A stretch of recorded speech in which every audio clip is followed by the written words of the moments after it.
Welcome to another Founder Wisdom Pod. We have Francisco Acosta with us. Frank is the founder at PandaGo. He's driving the future of sustainable mobility, making a shift to effortless for businesses. He's a next Google, next Facebook in Madrid, Spain, España, and Yeah. I'm in Oaxaca, Mexico. Today, we're presenting the pod with bookridegpt.com.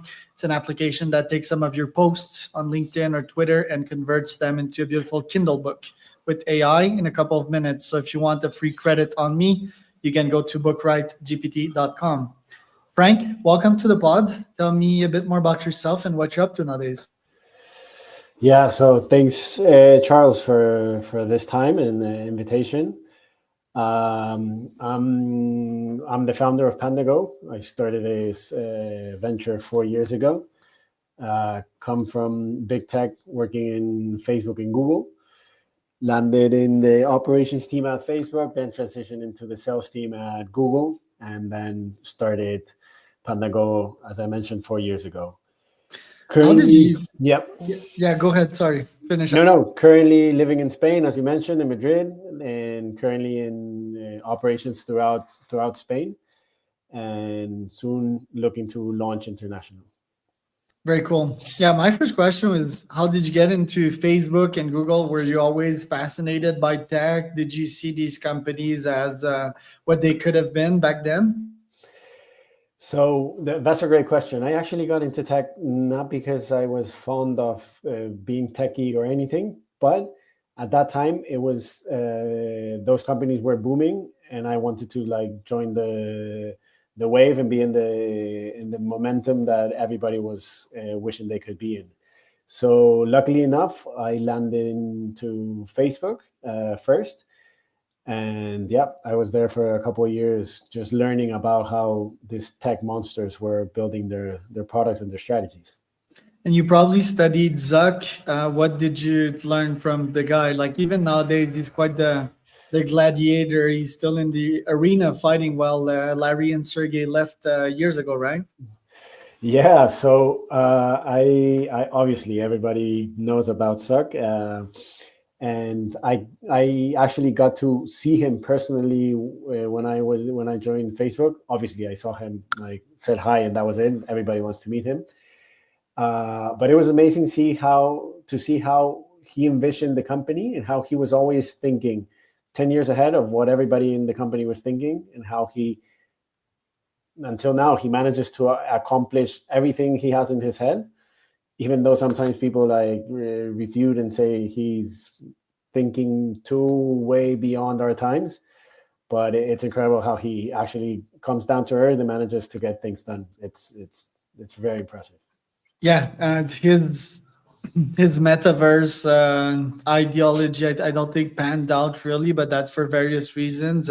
Thankfully, I think he got in the AI race as of late. He's not doing that well with Llama, but at least he's there, and I still have a lot of faith in that guy. Has top IQ and still like very hard work ethic. So yeah, top entrepreneur there. Did these experiences push you to start your own companies in 2020 during COVID? What prompted you to start your own?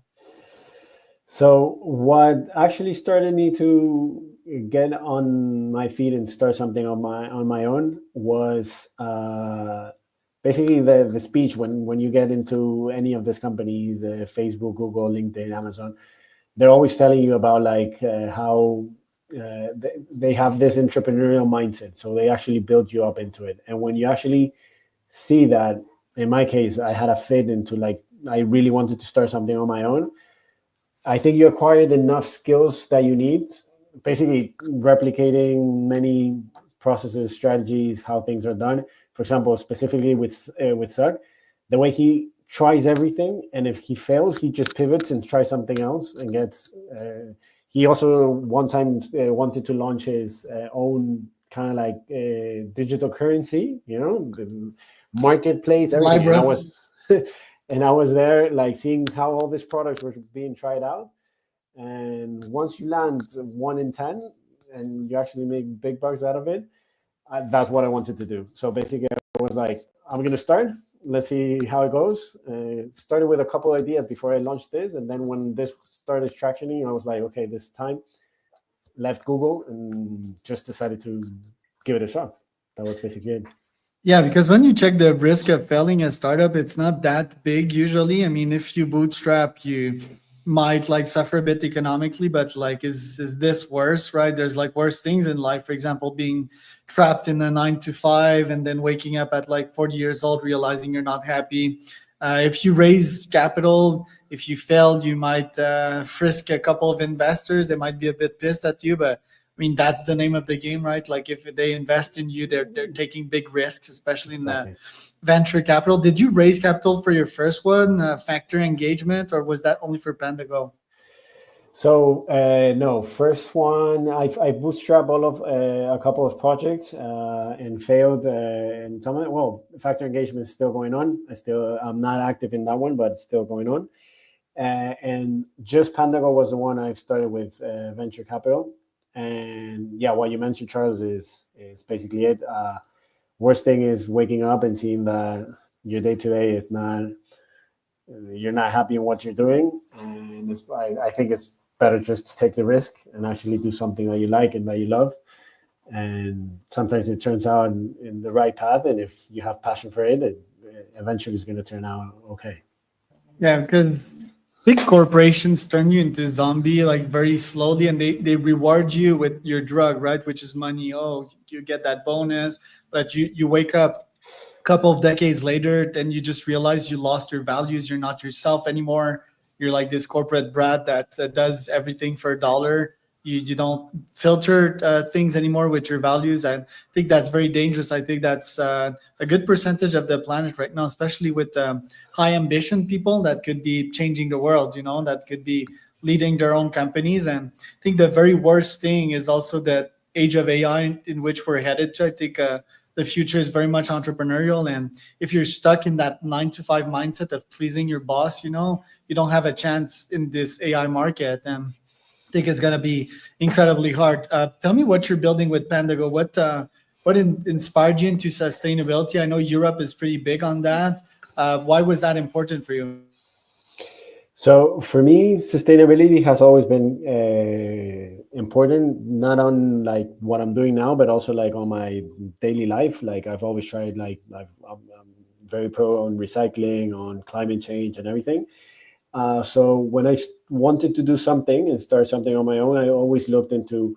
I always believe that you can obviously build a company that's going to be profitable at the same time generate positive impact into what you're doing. When I started this, basically I started this back before pandemic. Also, like one of the sectors that was booming was the delivery sector, food delivery especially. And I was like, I need to get something done in this sector. There's a lot of opportunity.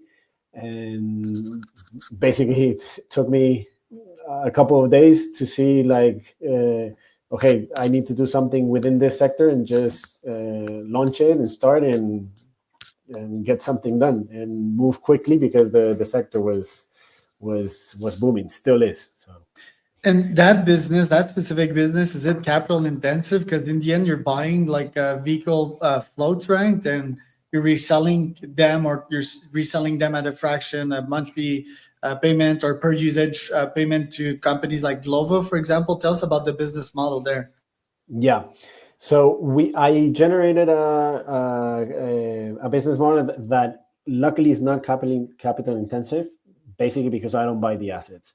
So what I do is I realize that in the market the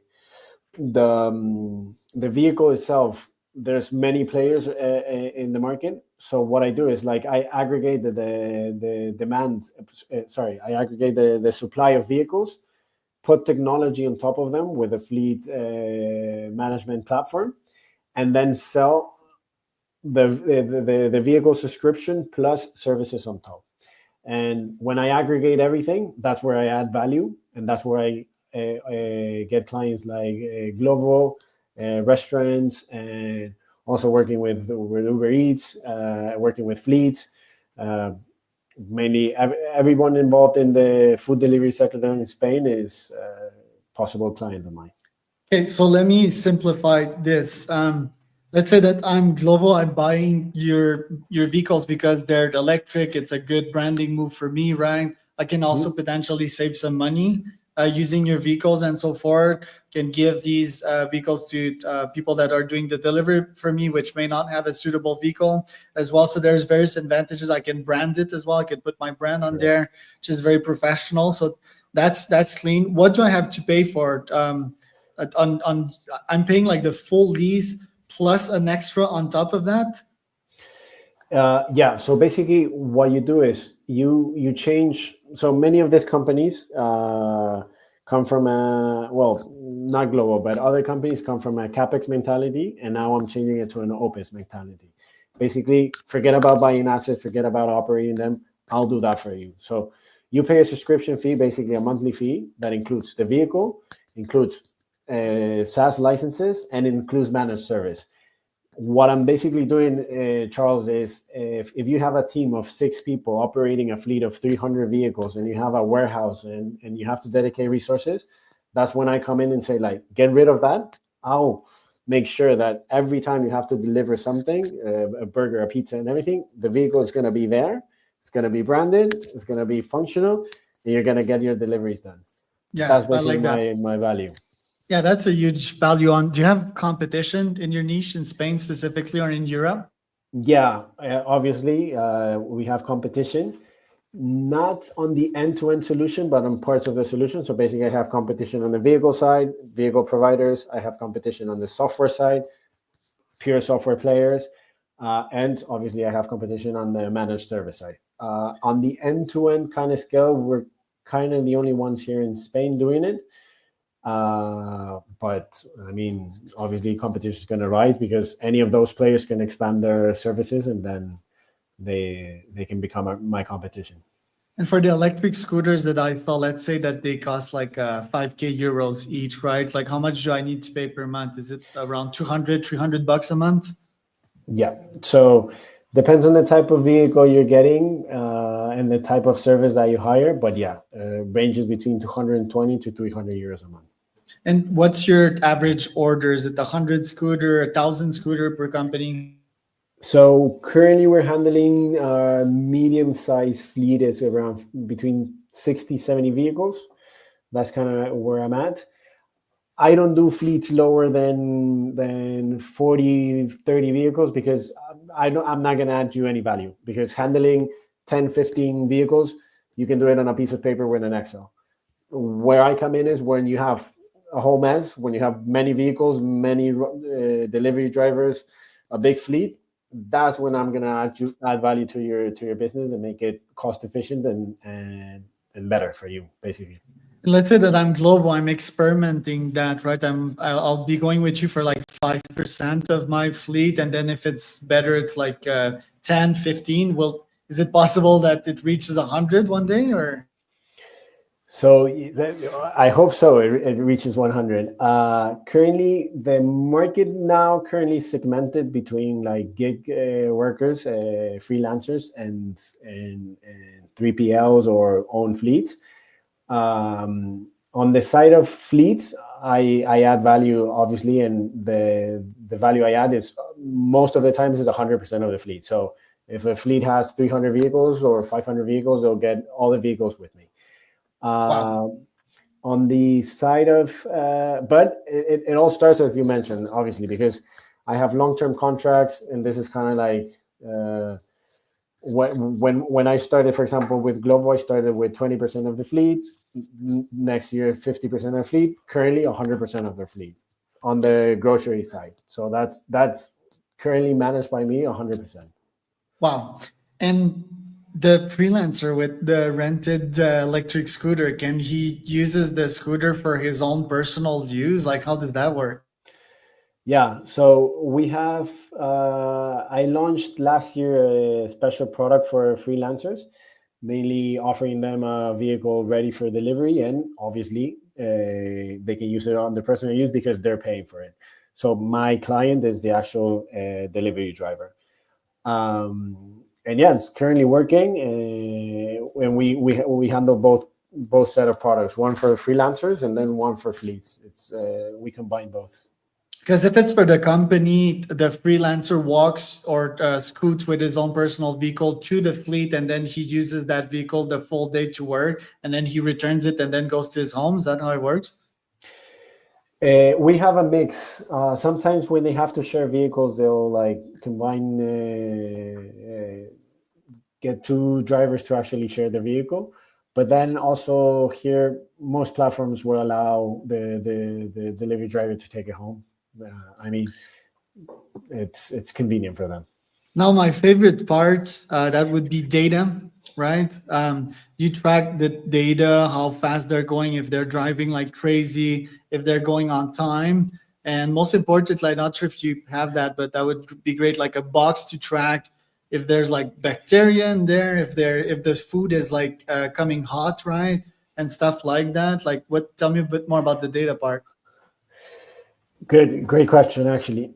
So we have data, an extensive amount of data of all the vehicle performance and the driver performance as well. So we track routes, speeds, bumps, GPS location, everything. On the side of the food itself, we're working on tracking. At the beginning, we're trying to get some sensors to track temperature at least. For now, we don't.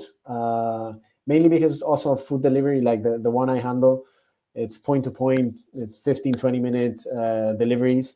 So currently there's no need for it. Once we get into like the grocery segment where you have to have like refrigerated goods and that sort of thing, we're planning on getting our product upstream. But on the vehicle side, we track every type of data. We can actually block vehicles remotely. We can turn them off, turn them on.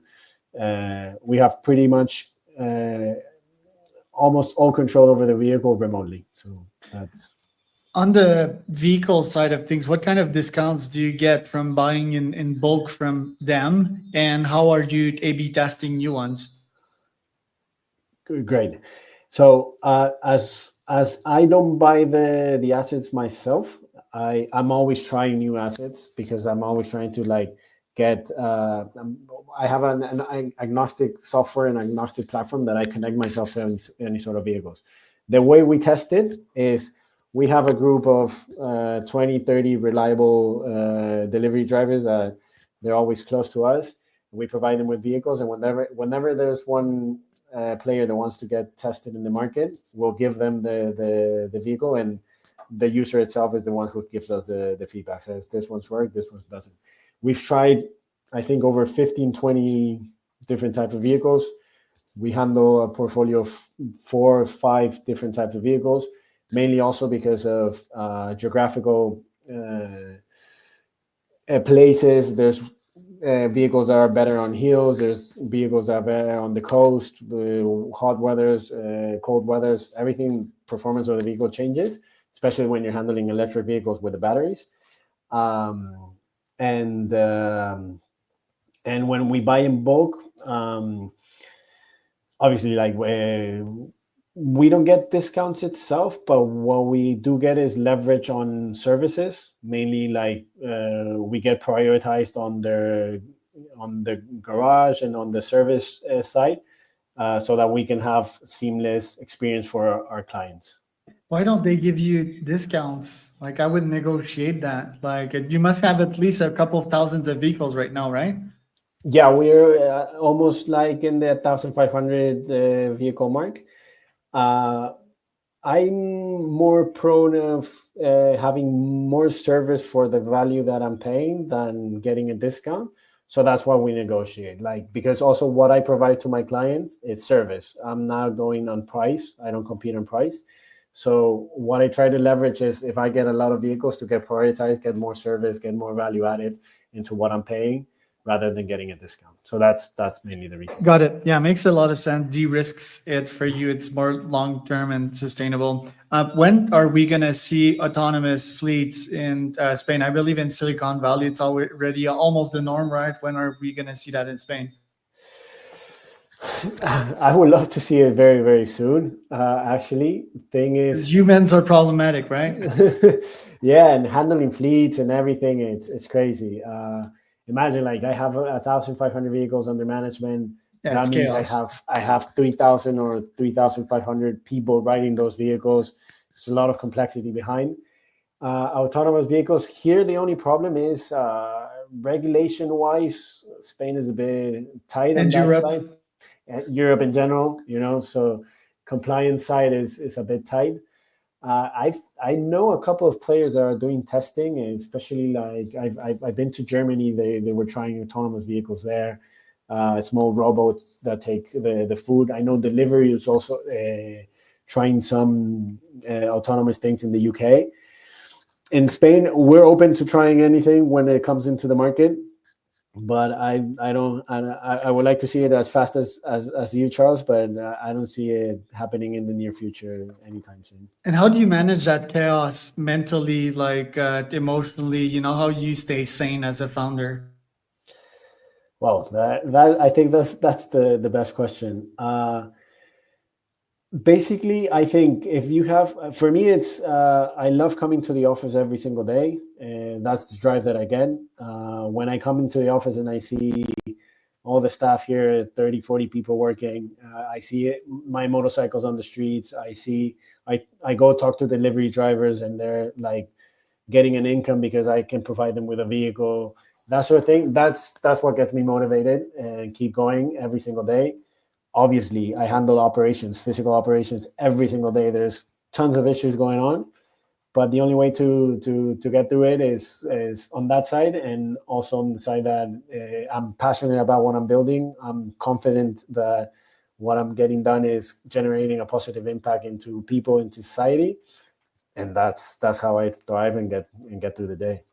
Yeah, it's incredible. I'm using a Rappi twice a day here in Mexico, and just the economic impact of these companies, it's gigantic, right? Must be in tens of billions for the economy.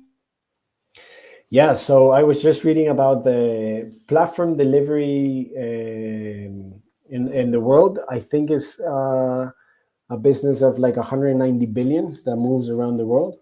It's huge, and obviously, when you treat what I like about this is that you trickle down into like the literally like you're offering a guy who literally it's mostly, and it happens in every single country, mostly immigrant people that land into a country.